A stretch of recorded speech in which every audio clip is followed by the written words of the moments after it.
Mr. Blatt? Was Mr. Blatt here? Who's here for court? Then we may as well. Thank you. Yes, Mr. Blatt is here.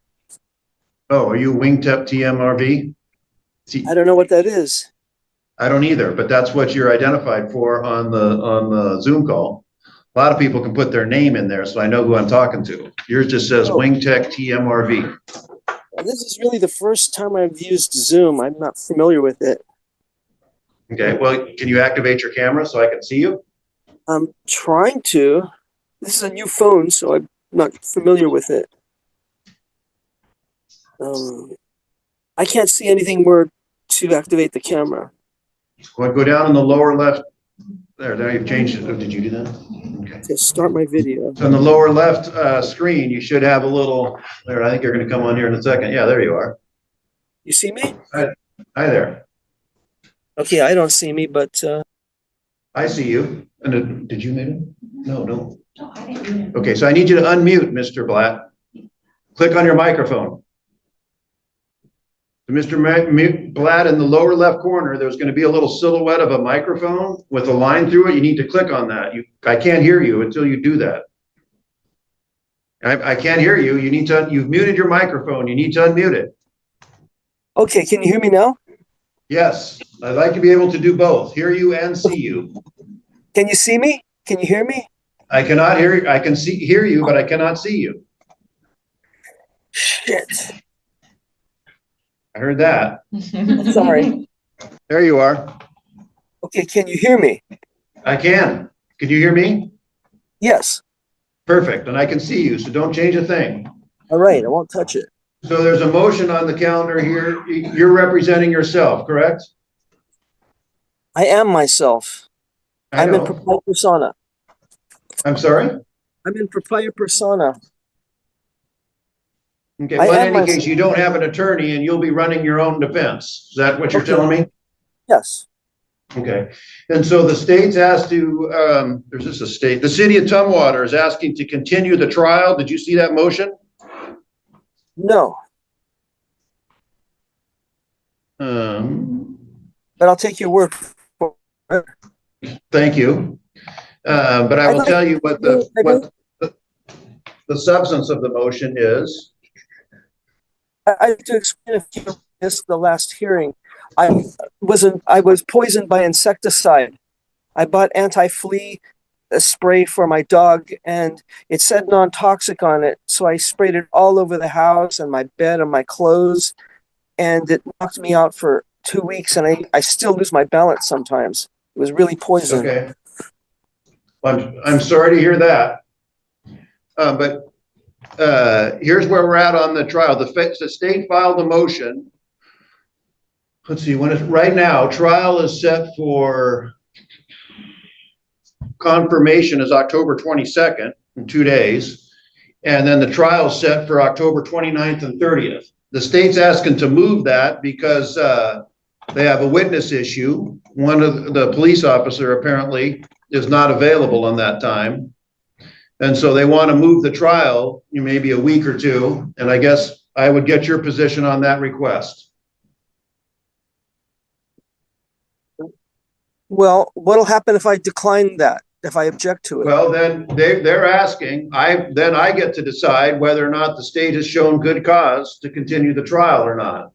And then one of two things can happen, I guess. You're objecting, I can sustain your objection, not continue the trial, and then the state would probably be out of luck. Or I could find good cause because a material witness is unavailable, and then I can go a little bit beyond when speedy trial is to allow the trial to take place with the state's witness. And I can tell you a couple of things. One thing that this is a fairly common occurrence from both the defense and the state. And if a defense comes to me and says, hey, look, I need these witnesses to defend my case, but they're not available, can we move the trial? I'll generally accommodate that. I'll let people put on their defense. But the same is true for the state.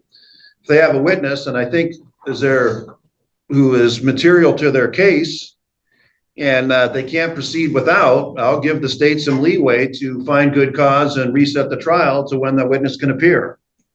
So that might be a spoiler alert, but it's up to you. You don't have to agree. No one's asking you that. I'm just asking, I'm telling you what the state's asking. I'm telling you what generally happens in situations like this. And I'm just asking for your response, and then I'll make a ruling. Okay, if you deny the prosecution's request, then the trial would be held in 2 days? No, the trial, I don't know what would happen if they denied the state's request. Then if the state can't proceed, they can't. But I think Okay. I kind of hinted that generally I grant this type of motion, but because I want to be upfront with you. But it's Yes, up to you as to how you want to decide. Well, I object to their motion. All right. I'm going to find good cause to continue the trial because of the state's unavailability of a state's witness. I'm going to ask Ms. Kidmacher, when's the soonest available date that you can be ready and have a trial, and I'll set it for that date. Your Honor, my understanding is the officer is unavailable through November 8th. Other than that, I don't have notes as to other unavailable dates. So what we're going to do then, Mr. Blatt, we're going to set the trial for November 17th and 18th, and then we'll have confirmation on, we put these on November 12th, which is a Wednesday at the afternoon. May I ask something? Yes. As I understand, the hearing I missed was the motions hearing, right? No, this is the motion hearing. Okay, I'm not prepared because, as I said, I was sick and I'm still recovering. No, but the motion is, hang on just a second. The motion is to continue the trial. And I've already asked you what your response to that is. Oh, so it's the prosecution's motion, but I also, Yes. didn't I also notice a motion hearing? Okay, we can renote that if you want. What I didn't see that. That's not Yes, what I'm please. here for here today. When did you ask for that motion hearing to be held? Oh, I see. Your Honor, at the hearing back on September 3rd, I see a note for a motion hearing set for today. Defendant must file his motion no later than October 6th. And Well, that was me. Yeah, did you ever file anything? I don't think so because, like I said, I Because you were was sick. I get it. Yeah, all right. Well, you're still free to, let's see.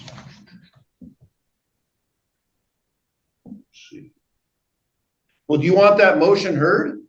Yes, please, but I'm not. You better prepared. file it. I mean, you were supposed to file something by October 8th. We didn't get Right. anything. Right. Can we reset that and the deadline for me to submit the motions? Yes, we can do that, but we'll probably, in order to accommodate that, we're going to have to move this trial out a little bit further. Okay, past the speedy date? Yes, it's already past the speedy date based on my Okay. finding of good cause because of the state's material witness unavailability. I can, at your request, if you want your motion heard before that, I'll accommodate that, but we're going to have to mess with the dates a little bit. Okay, I'll waive speedy trial rights for that. Okay. Well, I don't even think we need to get there. I can make findings. Okay, so let's forget those dates. Let me redo these dates here. Well, let me ask you, how are you feeling now? How quickly can you get your motion together? I'm doing okay. Like I said, I lose my balance sometimes, but I'm getting better. I'm just asking you for a time limit. How much time do you need? I'll give you the time you need. I just want to know how much you need. 1 week. All right. 1 week. So hang on just today. Let me take a look here. And Your Honor, I'm not sure what type of motion or whether it's going to be something that requires officer testimony. So I would just ask that it be. My guess is if it's constitutional grounds, and if you need officer testimony, you can ask to reset it. But I would ask that it be set after November 8th. All right.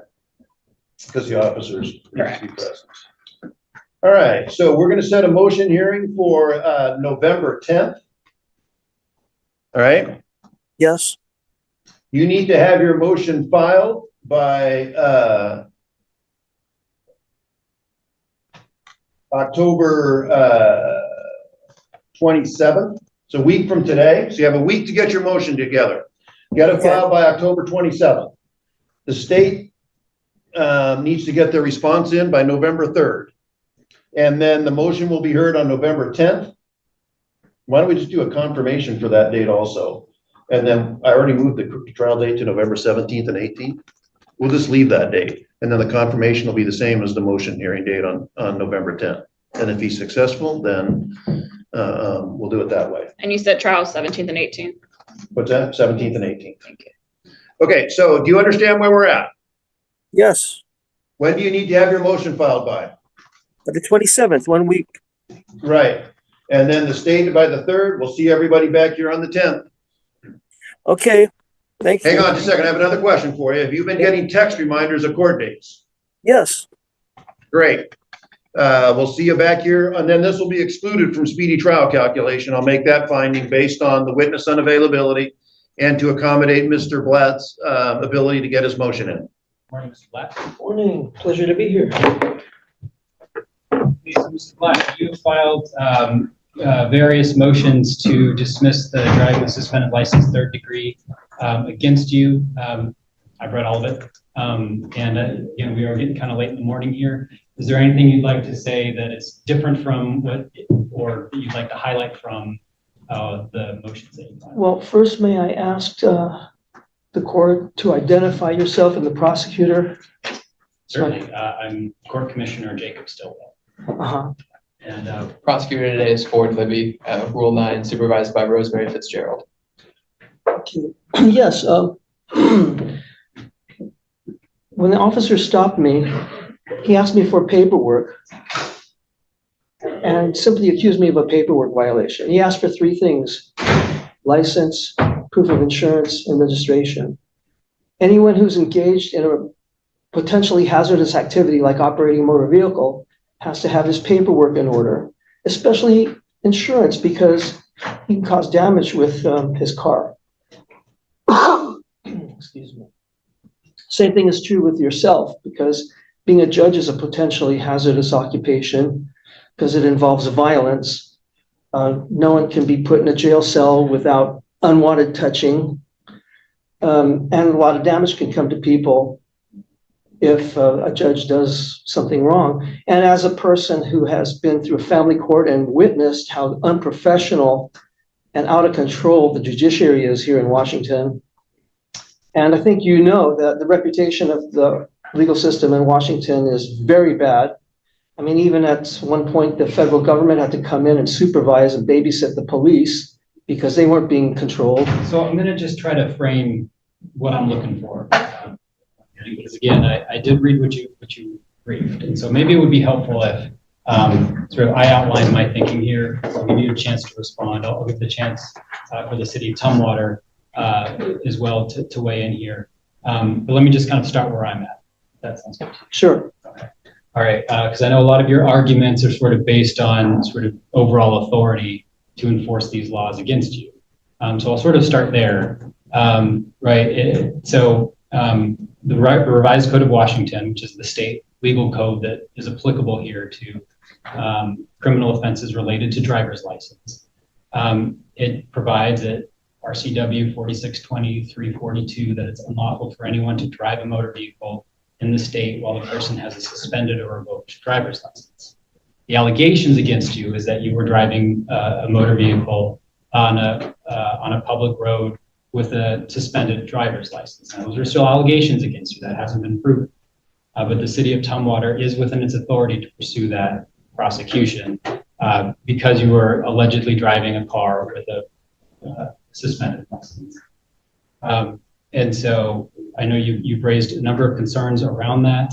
One of them being, right to travel. You have the right to travel. You don't have a right in any particular mode of travel. So driving a car does trigger certain legal requirements. Excuse me. I've been in this court already, I think this is the 5th time, and each time I've heard the judge make the arguments that the prosecutor is supposed to make. In other words, the judge has been prosecuting. May I get back on track, because I was making a point. I was heading toward a point when you asked to interject. Sure. Okay, so we need to take care of some preliminary matters first. Just as I had to produce paperwork when an officer saw me what he believed to be engaged in privileged activity, you need your paperwork in order too. And I just need to verify that your paperwork is in order. I am eager to argue my motions, and I'm eager to hear the prosecutor's response. But first, we need to know if you have your license to operate, which is your oath of office. This hearing shows how the judge repeatedly redirects the defendant back to relevant legal procedure, while the defendant raises sovereign citizen style arguments like challenging jurisdiction, oath of office, and bonding. The court clearly states these claims are not supported evidence in criminal procedure and must be raised through proper motions and legal filings, not oral assertions during trial. That's analogous to a driver's license. It's because nobody has a right to be a judge. It's a privilege. And also your bond, your official bond through a surety company is analogous to an insurance for a driver. Because if I'm injured in the course of these proceedings, I need to know that I can be compensated. So you are welcome to file a public records request asking for any documentation around my authority as the court commissioner or anyone else in the. Right, and I couldn't do that because I didn't know who would appear today as a judge. I mean, I asked before and I couldn't get a clear answer.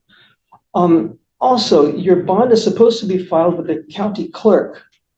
And with your permission, I mean, I want to make it easy for you. Don't want to make you produce it for me. I could go around the corner to the same building here and verify that your bond is filed with sufficient sureties. So we're not going to do that today for relevancy purposes here, because what's relevant here is not anything related to me. It's related to allegations against you driving.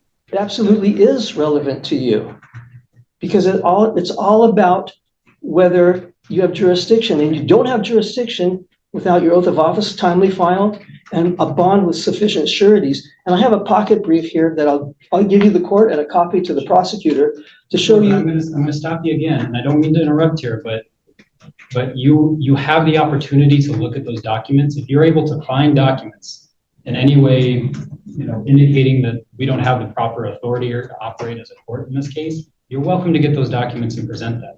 But we're not, during the course of the prosecution, going to chase down every indication without any supported evidence that something's amiss here. So if you have something through a public records request, you're able to bring it, but we're not going to chase down all of those arguments as they pop up. We're not going to play whack-a-mole necessarily with arguments being made without evidence.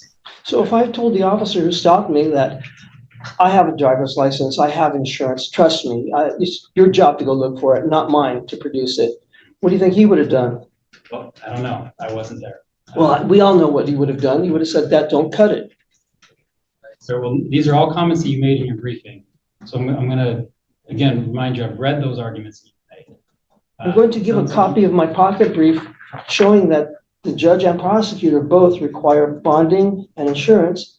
And with your permission. And if you have evidence that there hasn't been proper bonding, you can certainly bring it. Well, that's my evidence, my testimony here. Right. Well, you're not alleging it hasn't happened. I am alleging it hasn't happened. Whatever. I am alleging that. Whatever. With your permission, I'll give the court a copy of the pocket brief I just gave to the prosecutor. Sure. But then I'm going to turn it over to the prosecutor to have an opportunity to respond. Isn't it my turn to present my motions? Yes, and you have. No, I have not. You have. You've provided written motions. You've been given some time to sort of summarize what your arguments are here. So we also want to hear from both sides. I need to make a statement for the record so the appellate court can understand. Well, it's 11:33. You got till 11:40. And I'm going to turn it over to the city attorney. Well, if the prosecutor wants you to take 3 months out of my life, you have to give me enough time because the taxpayers are going to pay for this. You see, when the officer first stopped me, it was mistakenly thought that I would pay the $66 fine or however how much it is. But what's going to happen is the opposite. The plaintiff is going to house me, clothe me, feed me, take care of all my needs, medical needs and everything. And I'll get to watch television. I love to watch television. And I love to kick back and relax. And that's what's ultimately going to happen. But we're going to go through due process first. I won't be denied due process. So every district judge, this is RCW 3.34.080. every district judge pro tempore, and district court commissioner shall, before entering upon the duties of office, take an oath to support the Constitution of the United States and the Constitution of the State of Washington. And as far as bonds, every judge of a municipal court, before entering upon the duties of office, shall take and subscribe the following oath or affirmation. I do solemnly swear or affirm that I will support the Constitution of the United States and the Constitution of the State of Washington. The judge shall also give such bonds to the state and city for the faithful performance of the judge's duties as may be by law, ordinance, or directed. The prosecutor's bond, every county official, before he or enters upon the duties of his or her office, shall furnish a bond condition that he will faithfully perform the duties of his or her office. Prosecuting attorney shall file it in the amount of $5,000 with sureties to be approved by the proper county legislative authority. Tumwater police officers also have to have a bond, and that's RCW 35A.12.080. As far as, so it's very, very important. It's not just a joke or something that's not important. It's very important that you have an oath of office on file, because from what I've observed in this court and many, many courts throughout the last 40 years living in this state, that judges hate to follow the Constitution. They despise it. So I need to ascertain that you have a timely filed oath of office. Now, I did make a public disclosure request for all the judges that might be operating in this court, and I have them here. I want to make sure your name is on it. I have an oath of office for a John Tunheim. It's not you, right? Remind you, you've got till 11:40. It's 11:36. What if it takes longer? Because sir, I'm telling you again, I've read what you've written, and you're frankly not making arguments that are relevant to your prosecution. So you're allowed to speak, but if you have evidence and if you have evidence there that you wanted to present to the court, you should look at it beforehand and then make an allegation. I did. Well, you're reading through the response to your public records act. You said I should make a public disclosure request for your oath of office and bond, and that's what I've done. And here I'm going through it. Right, you should go through it before the hearing. Well, I didn't know who you were until I just sat down here. Well, I didn't know who the prosecutor was. Your Honor, I don't want to belabor the point, but just to make sure that we're being as effective as possible here, this just falls outside of the scope of today's hearing. I know. No, it does not, because my brief addresses the importance of obeying the Constitution of the United States and the state of Washington. And I can tell you, I have my oath of office. I took it a couple of weeks ago. Granted, I'm newer here, but I took it in this very room. Well, I could not find it unless it's here, because I was given all the oaths of every judge that could possibly be working here. That's what I requested. I also have an oath of office for, it's John Tunham again. He gave me a few of them. As far as bonds, just so you know. As far as bonds, Joel L. Lapierre is supposed to have a bond. That's not you, though, right? What is your bonding number? I don't know. Top of my head. Okay, so before we can proceed, we have to take care of this preliminary matter. That's not true. Well, You are welcome to bring evidence that I'm not a correct judicial officer for this, but again, we're not going to play whack-a-mole. well, you're supposed to prove it to me, That's just not like I was the case. supposed to prove it to the officer that stopped me, that my paperwork was in order before engaging in a privileged activity. I certainly believe that, but that's not the law. You don't, can you cite the law then? No, you're asking me to cite a law that doesn't exist. A judicial officer does not need to present their bonding number to every defendant. But you need to have a bonding number, and we've determined that you don't. I requested the bonding information and the oaths of office of every judicial officer that could be working in this court, and they gave it to me all here, but your name doesn't appear to be on it. Well, That's prima Is there- facie evidence that you don't have an oath of office or bond. okay, well, then you can file a motion on that specific question if you'd like, but you've got 2 more minutes for this morning. Okay, I'd like to file that motion right now. You don't have it. You got to go file a motion. I can make a verbal motion. I can make it orally. Do you want me to find the RCW, the statute that allows me to make it orally? Sure, and then you can go and you'd have to, well, I can't give you legal advice, but. You gave me a lot of legal advice I'm today. explaining what the law is. The prosecutor said nary a word. You got one more, well, because we've been giving you a chance to speak, and you've got one more minute before we're turning it over. Well, I have to determine whether we have jurisdiction here. No, that's not up to you. Well, it's up to you, but you're not making a decision on it. Because we do have jurisdiction. I'm telling you, I have an oath of office. But that's not enough. Me telling the police officer I have a driver's license is not enough. The allegations that you did not have a valid driver's license.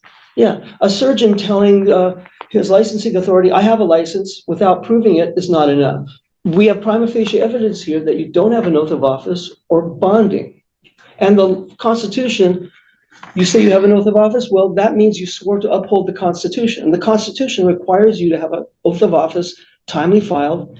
And RCW Title 42 says if you don't have it timely filed, you're not lawfully in office.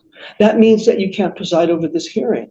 And to the extent you want an answer right now, I'm denying that motion. If you want to file something in writing that goes into that in more detail and provides some kind of evidence that I don't have authority, you're able to do that.